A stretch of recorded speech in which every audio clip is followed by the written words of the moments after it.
price sensitif ya. Jadi kadang-kadang itu kita naikin 50.000 aja mereka bisa pindah loh. Mereka bisa, aduh.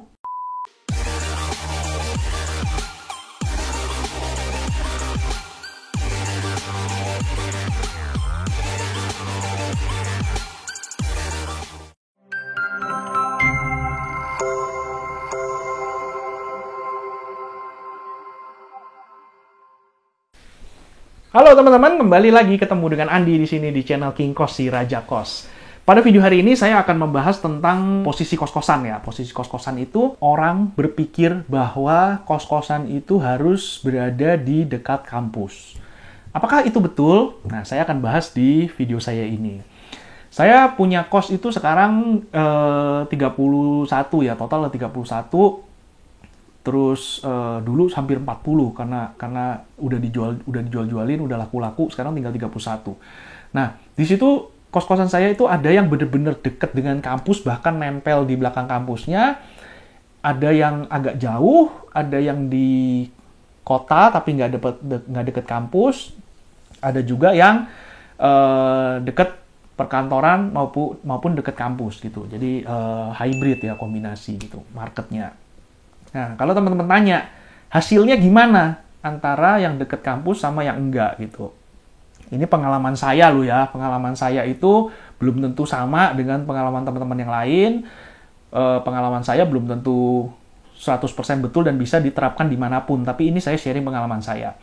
Pengalaman saya, kalau saya punya kos yang benar-benar nempel, benar-benar berada di radius 500 meter di sekeliling kos, pengalaman saya adalah hasilnya kurang bagus. Hasilnya ini dalam tanda kutip adalah profit ya, hasil akhirnya tuh, net profitnya setelah dikurangi biaya-biaya segala macam. Kenapa bisa bilang begitu? Karena setelah saya analisa, ternyata kalau kita terlalu dekat dengan kampus, yang pertama, kita kompetitornya itu sangat banyak. Jadi di kampus itu, radius 500 meter sekeliling kampus itu pasti semua orang usaha kos-kosan. Jadi yang pertama, kompetitor kita sangat banyak. Terus yang kedua, akhirnya kita perang harga. Ya, jadi kita nggak bisa menjual itu dengan harga yang tinggi. Karena mahasiswa itu adalah market yang paling price sensitif ya. Jadi kadang-kadang itu kita naikin 50.000 aja, mereka bisa pindah loh. Mereka bisa, aduh kok kosnya naik 50.000, saya pindah cari kos lain. Itu bisa terjadi. Nah, terus yang ketiga, kita kalau kita benar-benar cari yang dekat kos, radius 500 meter, terlalu, dalam tanda kutip sangat dekat lah ya kita ngomongnya ya, itu maka marketnya 90% adalah anak kos itu doang gitu. Nah, itu sangat berbahaya pada saat dimana terjadi hal-hal yang di luar kemampuan kita. Contohnya pandemi COVID ini, anak kampus kuliah online semua. Kos-kosan saya yang nempel-nempel kampus itu ada satu bahkan yang tutup. Karena apa? Karena memang segmen marketnya memang cuma kampus itu doang. Kalau kampusnya itu nggak ada anak kuliah, ya siapa yang mau kos di situ kan? Nah, akhirnya daripada cuma tinggal 3 anak kos, 4 anak kos, ya saya mendingan tutup aja. Saya bilang, udah saya sementara tutup dulu sampai kampusnya ini buka lagi. Nah, itu yang bahaya ya. Kalau kita punya kos hybrid yang dia selain dekat kampus, dia juga dekat misalnya pusat bisnis atau tempat pariwisata, itu kita bisa mendapatkan tamu dari segmen yang lain gitu, bukan dari anak kampus doang.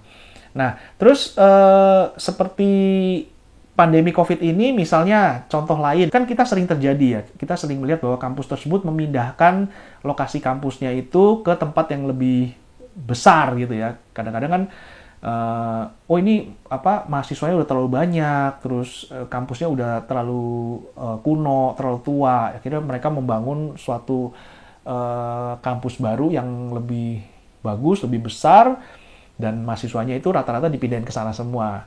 Nah, itu juga problem kan kalau kos kita itu terlalu dekat dengan kampus, karena suatu saat itu pasti akan terjadi.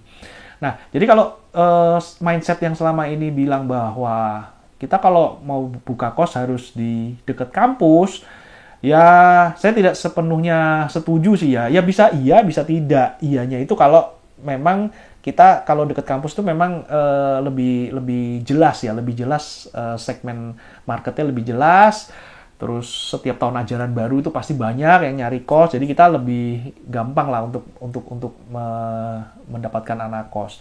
Tapi kalau saya pribadi, pengalaman saya justru yang lebih menguntungkan itu yang kos-kosan itu yang agak jauh dari kampus, tapi dia lokasi strategis. Lokasinya itu aksesnya mau kemana-mana deket, ke tempat pariwisata, misalnya di kayak kos saya itu yang dekat stasiun itu deket stasiun Lempuyangan, ke Malioboro deket, tapi dia nggak terlalu deket dengan kampus, itu justru hasilnya itu jauh lebih bagus dibandingin yang bener-bener nempel atau berada di seputaran kampus gitu. Nah, teman-teman, jadi oh ya, tadi yang apa hubungannya dengan pandemi COVID, kos-kosan saya yang di lokasi yang dekat stasiun, yang dekat pusat bisnis segala macam itu sampai sekarang tuh masih survive, dan bahkan okupansinya masih bagus ya, okupansinya masih 80% gitu. Kalau dulu malah bisa 90%, hampir 100%. Ya, jadi teman-teman, itu pengalaman dari saya. Silakan teman-teman kalau setuju atau tidak setuju, boleh ikut sharing, tulis di komentar. Saya mungkin bisa ikut belajar dari teman-teman semua. Siapa tahu saya mendapatkan insight yang baru juga yang saya selama ini belum tahu gitu. Oke, teman-teman, sampai di sini dulu video saya. Terima kasih sudah menonton. Sampai ketemu di video yang akan datang. Jangan lupa subscribe. Dadah.